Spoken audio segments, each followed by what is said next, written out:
بسم اللہ الرحمن الرحیم۔ ناظرین السلام علیکم، میں ہوں آپ کا میزبان صابر شاکر۔ اس وقت موجود ہوں جی میں مدینہ منورہ مسجد نبوی حرم پاک کے بالکل قریب۔ ابھی کچھ دیر پہلے نماز عشاء اور تراویح اور اس سے فارغ ہوا ہوں۔ آ کے میں نے ذرا سوشل میڈیا بھی دیکھا اور اسی دوران جو ہم مسجد نبوی گئے، حرم پاک میں گئے، بہت سارے پاکستانی بھی ملے اور کچھ سعودی حکام سے بھی ملاقات ہوئی، سعودی آفیشل سے بھی ملاقات ہوئی۔ اور یہ جو ناخوشگوار واقعہ پیش آیا اس کے بارے میں پہلے بتا دوں کہ ابھی تک آفیشلی 5 لوگوں کو گرفتار کیا گیا ہے جو ناخوشگوار واقعہ نعرے بازی کا ہوا، اور ان 5 لوگوں میں دونوں طرح کے لوگ شامل ہیں، اور اس میں جو بھی جنہوں نے اس دن دنگا فساد کرنے کی کوشش کی، 5 لوگ 5 پاکستانی اریسٹ ہوئے ہیں۔ یہ ہے آفیشل سٹیٹمنٹ جو کہ سامنے آئی ہے۔ دوسرا، سعودی حکام بہت زیادہ پریشان ہیں، اور جو ہوا یہ ایمبیرسنگ ہے پاکستان کے لیے کہ پاکستان کے سیاستدانوں نے اتنی زیادہ پولرائزیشن کر دی ہے، اتنا زیادہ ٹمپریچر کو بڑھا دیا ہے کہ اب لڑائی جو ہے وہ بیرون ملک پہنچ چکی ہے۔ اور چونکہ مغربی ممالک، امریکہ، برطانیہ، یورپ، وہاں پہ اتنے مسائل ایسے نہیں ہیں، وہاں پہ ایک دوسرا کلچر ہے، لیکن جہاں پہ ایک اسٹرکٹ گورنمنٹس ہیں، مڈل ایسٹ ہے، عرب کنٹریز ہیں، تو جب یہ جلد سے جلوس بھی نکلے تھے تب بھی یو اے ای گورنمنٹ نے، قطر نے، کویت نے، سعودی عرب نے تمام یہ باقاعدہ طور پہ لیٹر جاری کیے تھے، وارننگ لیٹر، کہ یہاں پہ جلد سے جلوسوں کی اجازت نہیں ہے۔ بہرحال یہ چلتا رہتا ہے، اور ظاہر ہے جو پاکستانی ہیں وہ دنیا بھر میں موجود ہیں۔ 90 لاکھ پاکستانی اس وقت اوورسیز پاکستانیز ہیں، تو یہ سب اپنی اپنی خدمات سر انجام دے رہے ہیں، اور جیسا دیس ویسا بھیس ہوتا نہیں ہے، پاکستانی ذرا کچھ جذباتی قوم ہے۔ ایک تو یہ چیز بتانی تھی آپ کو کہ اس پہ ہو سکتا ہے سعودی حکام جو ہیں باضابطہ طور پہ بھی خاموشی سے، ظاہر ہے وہ اناؤنس نہیں کریں گے، خاموشی سے اس کا کوئی مستقبل کے لیے کسی بھی صورت میں نہ ہی وہ یہاں پہ زندہ باد کے نعرے چاہتے ہیں اور نہ ہی مرد آباد کے نعرے چاہتے ہیں۔ میں آپ کو بتا دوں زندہ باد اور مرد آباد، کیونکہ ابھی تک یہاں پہ بھی یہی ہے اطلاع کہ کچھ زندہ باد والے تھے اور کچھ مرد آباد والے تھے، تو نہ زندہ باد چلے گا نہ مرد آباد چلے گا۔ سعودی عرب ہو، مڈل ایسٹ کے ممالک ہوں جہاں پہ خاص طور پہ کنگڈمز ہیں، بادشاہتیں ہیں، وہ یہ بالکل نہیں چاہتے کہ ان کے ملک کا ماحول جو ہے وہ خراب ہو، اور خاص طور پہ حرمین شریفین میں، کیونکہ اس وقت بہت سارے head of states, head of the governments آئے ہوئے ہیں،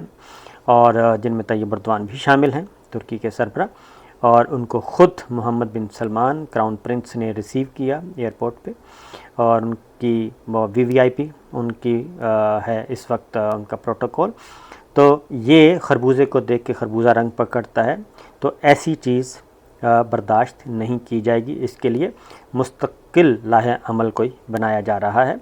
اور آئندہ آنے والے دنوں میں اس پہ بیک ڈور چینل پہ ہوگا سب کچھ، یہ بات ذہن میں رکھیے، کیونکہ کوئی بھی نہیں چاہتا کہ کسی کو امبیرس کیا جائے۔ بہرحال ایک تو یہ ہے۔ دوسرا، میں نے سوشل میڈیا دیکھا جی، میں نے دیکھا کہ بغض میں اس حد تک ہمارے خونی لبرلز گئے ہوئے ہیں، اینکرز، دانشور اس حد تک آگے چلے گئے ہیں کہ مذہب کارڈ کو ایسے استعمال کر رہے ہیں جیسے یہ سب کے سب مفتیان ہوتے ہیں، اور کل تک یہ میں حیران ہوتا ہوں کہ گرگٹ بھی شاید اتنے رنگ نہیں بدلتا جتنے رنگ اس وقت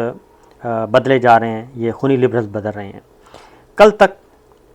کیا ہوتا ہے، کبھی یہ چرچ کے بن جاتے ہیں محافظ، کبھی یہ مندر کے پجاری بن جاتے ہیں، کبھی یہ کسی کو استعمال کرتے ہیں، کبھی یہ لبرل، کبھی یہ روشن خیال، کبھی یہ ماڈریٹ، کبھی کچھ، اور یہ سارا کچھ کن کے کہنے پہ کر رہے ہوتے ہیں؟ یہ سب جانتے ہیں، ہم بھی جانتے ہیں، وہ بھی جانتے ہیں، وہ بھی جانتے ہیں، سب جانتے ہیں کہ یہ کیا ہو رہا ہوتا ہے۔ این جی اوز بنائی ہوئی ہیں، ان کی فنڈنگ ہو رہی ہے، سب کچھ ہو رہا ہے، نیریٹو بنایا جاتا ہے۔ کل تک یہ سب کے سب مذہب کو مذہب کو سیاست سے بھی الگ کرنا ہے، سیاست کو مذہب سے دور رکھنا ہے، صحافت کو مذہب سے دور رکھنا ہے، اور معیشت کو مذہب سے دور رکھنا ہے۔ تو مذہب تو انہوں نے بنایا ہوا تھا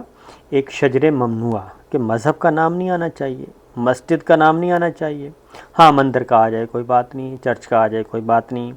اگر امریکی اور برطانوی جو انتخابی الیکشن جب شروع ہوتے ہیں وہ چرچ میں جائیں تو کوئی مسئلہ نہیں ہے، وہ ہندوستان میں کوئی مندر سے اپنی انتخابی مہم شروع کرے تو کوئی مسئلہ نہیں ہے، لیکن پاکستان میں کسی کو مسجد میں جا کے نہیں شروع کرنی چاہیے۔ مذہب کارڈ کہا جاتا تھا، مذہب کارڈ استعمال ہو رہا ہے، وہ مذہب کارڈ نہیں اصل میں مذہب تھا کہ پاکستان کا مطلب کیا، لا الہ الا اللہ۔ یہ ہم نے 75 سال سے زیادہ عرصہ ہو گیا کہ پاکستانیوں کے دل دماغ سے یہ کھرچتے ہوئے کہ یہ کھرچ کے باہر پھینک دیا جائے۔ آپ کو پتہ ہے نا کھرچن جو ہے وہ کیسے اکھاڑی جاتی ہے، تو یہ ایجنڈا بہت پہلے سے چل رہا ہے۔ قائد اعظم محمد علی جناح بانی پاکستان اور ہمارے شاعر مشرق علامہ محمد اقبال جنہوں نے خواب دیکھا ایک بانی پاکستان نے اس پہ تعبیر کی، تو وہ بھی کہہ گئے تھے کہ جناب، اور پھر لاکھوں لوگ کروڑوں لوگ پاکستان کا مطلب کیا، لا الہ الا اللہ۔ تو یہ خونی لبرلز جو ہیں انہوں نے 75 سال اسی پہ صرف کر دیے، 75 سال کہ کسی بھی طریقے سے پاکستانیوں کے دل دماغ سے یہ کھرچ دیا جائے کہ پاکستان کا مطلب کیا، لا الہ الا اللہ نہیں ہے، بلکہ یہ تو سیکولر سٹیٹ تھی، یہ تو لا دینی ریاست تھی جس میں مذہب تو ہے ہی نہیں، مذہب تو ایک انڈیویجول ایشو ہے۔ یہ سارا فلسفہ ان کا ہوتا تھا، اور جب یہ فکری جنگ چل رہی تھی، ایک طرف سرخے تھے ایک طرف دوسرے والے تھے، سرخ و سفید کی جنگ چل رہی تھی، سرمایہ دارانہ نظام، اشتراکی نظام، کمیونزم، یہ سارا کچھ چل رہا تھا۔ تو اس وقت بھی کہتے تھے کہ جناب، اور پاکستان پیپلز پارٹی کا منشور بڑا مشہور ہے کہ اسلام ہمارا مذہب ہے، اور آگے جا کے کمیونزم ہمارا، آگے کمیونزم کو رکھا ہوا تھا۔ تو یہ ساری چیزیں ہوتی تھیں۔ اب کیا ہوا ہے، اب میں نے سوشل میڈیا پر آ کے دیکھا ماشاءاللہ سے ایسے ایسے لوگ مذہب کا کارڈ استعمال کر رہے ہیں، مذہبی کارڈ اس طریقے سے چلا رہے ہیں جیسے وہ جدی پشتی، بلکہ سب سے بڑے دائی وہ ہیں۔ تو اگر بھئی مذہب کا کارڈ آپ نے استعمال کرنا ہے بغض میں، وہ بھی، تو پھر پاکستان کا مطلب کیا، لا الہ الا اللہ مان لیں، کیوں نہیں مانتے؟ پاکستان کا مطلب کیا، لا الہ الا اللہ مان لیں۔ 99% مسلمان ہیں، مان لیں کہ پاکستان 99 مسلمان ہیں، اور مسلمانوں کی جو زندگی ضابطہ حیات قرآن مجید ہے اس کے اکارڈنگلی سب کچھ ہونا چاہیے، حاکمیت صرف اللہ تعالیٰ کی ہے، آئین پاکستان میں بھی یہ کہتا ہے، تو پھر مان لیں۔ لیکن افسوس کی بات ہے کہ آج کل یہ تمام کے تمام جو ہیں، کیونکہ اس کی ریزن کیا ہے؟ اس کی ریزن ہے کہ امپورٹڈ کمپنی کو بڑھاوا دینا ہے، امپورٹڈ کمپنی کو فروغ دینا ہے، امپورٹڈ کمپنی کو ایندھن فراہم کرنا ہے، اور یہ ساری چیزیں فراہم کرنی ہیں۔ اس کی ریزن کیا ہے؟ اس کی ریزن میں آپ کو بتا دیتا ہوں کہ ٹاپ ٹرینڈ پہ کیا ہے، امپورٹڈ حکومت نامنظور 14 کروڑ سے تجاوز کر چکا ہے، وہ 14 کروڑ سے تجاوز کر چکا ہے، 13-14 کروڑ کے قریب، 13+، وہ نیچے نہیں آ رہا کسی بھی صورت میں، لوگ اس کو ماننے کے لیے تیار نہیں ہیں۔ ٹمپریچر بہت زیادہ ہو گیا ہے، پولرائزیشن جسے کہتے ہیں، پولرائزیشن شدت اور حدت بڑھ گئی ہے، لوگ غصے میں ہیں اور لوگ برداشت کرنے کے لیے تیار نہیں ہیں۔ اب اس ٹرینڈ کو بھی ہٹانا مقصود ہے، اس ٹرینڈ کو ختم کرنا مقصود ہے، اور پھر کفر کے فتوے بھی لگانا ضروری ہے۔ ایسے ایسے کفر کے فتوے جاری کیے جا رہے ہیں، مفتیان اینکرز جو ہیں یہ کر رہے ہیں، عالم دین نہیں کر رہے، علماء کرام نہیں کر رہے، بلکہ یہ لوگ کر رہے ہیں۔ اور پھر ان کے ذرا ٹویٹس اکاؤنٹ پہ جا کے دیکھیں کیا کیا ہو رہا ہے، اور ایک سے بڑھ کر ایک جناب، جن کے زبان سے کبھی مذہب کا نام، مسجد کا نام، نماز کا نام، قرآن مجید کا نام، مسجد نبوی کا نام، حرم پاک کا نام کبھی نہیں سنا تھا، وہ آج کل طرفدار بنے ہوئے ہیں۔ تو میں نے پہلے بھی کہا تھا کہ اس سے کوئی فائدہ نہیں ہوگا، لوگوں کو ایجوکیٹ کرنا ہے تو پھر بڑے جو ہیں وہ میدان میں اتریں، بڑے میدان میں اتریں۔ اس کی ریزن یہ ہے کہ یہ نیریٹو کرپشن کا، چور چور کا، یہ جناب ہم سب نے مل کے بنایا ہے، ہم سب نے مل کر بنایا ہے، اور یہ 88 سے چل رہا ہے، 1988 سے حکومتیں برطرف کی جاتی رہیں صرف اور صرف کرپشن کی بنیاد پہ، اور یہی کہا جاتا رہا کہ جناب یہی خاندان ہیں، یہ کرپٹ ہیں، انہوں نے پاکستان کو لوٹ کے کھا لیا ہے، یہ پاکستان کے دوست نہیں ہیں، یہ پاکستان کے دشمن ہیں۔ جتنا قرض پاکستان پہ ہے، جتنا قرض پاکستان پہ ہے، اس سے زیادہ ان کی جائیدادیں باہر ہیں ان سب کی۔ یہ ہم نے کہا، یہ 5 سال پاکستان پیپلز پارٹی کا حکومت تھی، تو جناب کیا کرتے رہے آپ لوگ، کیا کرتے رہے اس زمانے میں؟ سکھ کا ایک لمحہ پیپلز پارٹی کی گورنمنٹ کو نہیں ہوا۔ تو اس کے بعد اگلی حکومت آتی ہے نواز شریف صاحب کی، وہ حکومت سب کو سوٹ کر گئی، کیونکہ 40 ارب روپیہ تقسیم کیا گیا، 40 ارب روپیہ اشتہارات کی مد میں تقسیم کیا گیا میڈیا،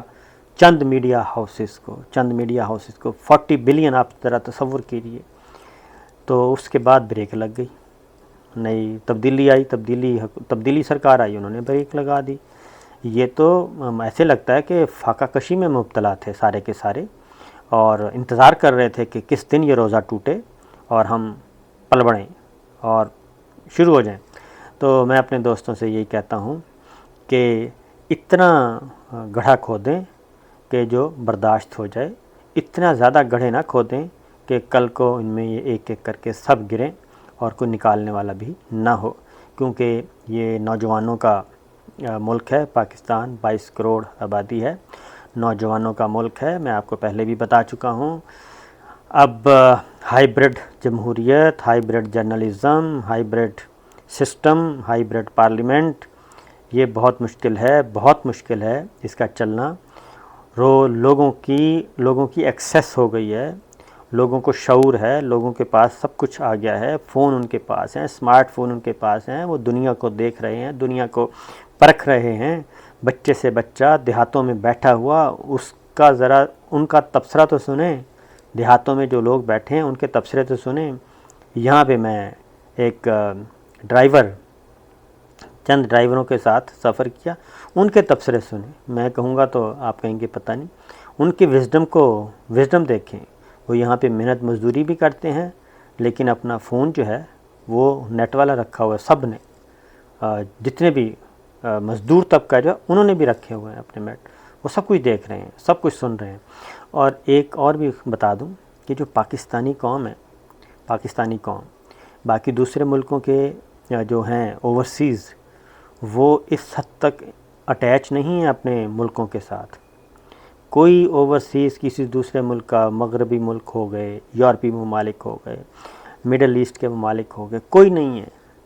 جتنا پاکستانی اپنے ملک کے ساتھ اٹیچ ہے۔